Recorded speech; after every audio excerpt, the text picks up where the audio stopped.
Tengku Dewi Putri akhirnya memutuskan untuk mengakhiri pernikahannya dengan Andrew Andika, setelah mengungkap dugaan perselingkuhan yang dilakukan sang suami. Melalui kuasa hukumnya, Minola Sebayang, Dewi juga mengakui jika dirinya sudah memutuskan komunikasi dengan Andrew, sejak masalah rumah tangganya viral di media sosial.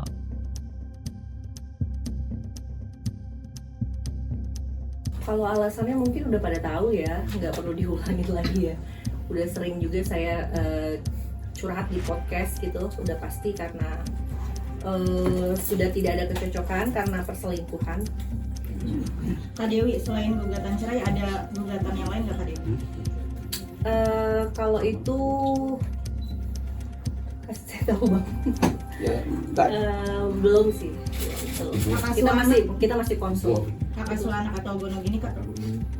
Harta gono gini harusnya nggak ada masalah sih ya, karena memang pas belum kita menikah juga kita udah ada surat perjanjian pisah harta sih. Hak asuh anak?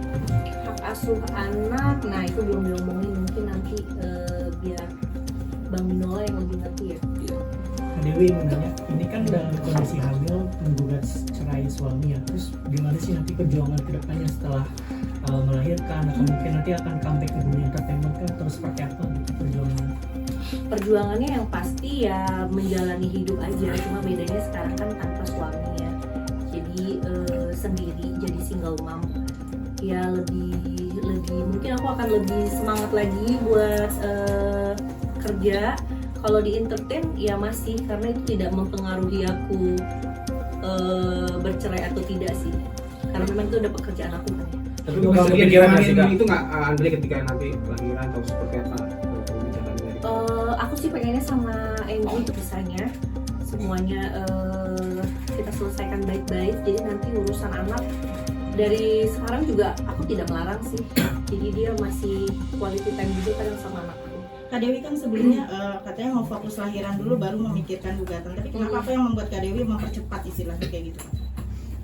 Iya mungkin karena supaya statusnya jelas lebih enak kali ya daripada ngegantung, karena kalau untuk nunggu lahiran 2 bulan 3 bulan 2 bulan lagi lumayan lama ya, jadi biar enak juga ke saya dan ke Andrew-nya juga gitu.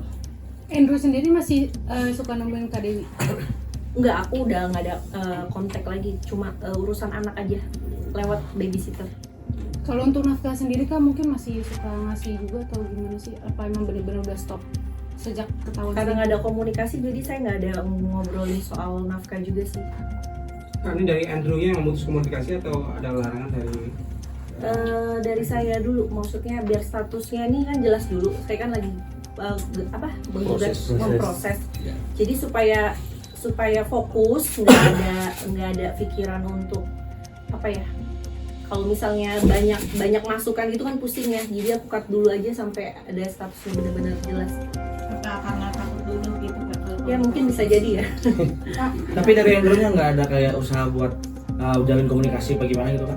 Kan sudah Ada. tertutup udah. Udah tertutup, paling melalui babysitter aja. Cuma disampaikan gitu aja tapi.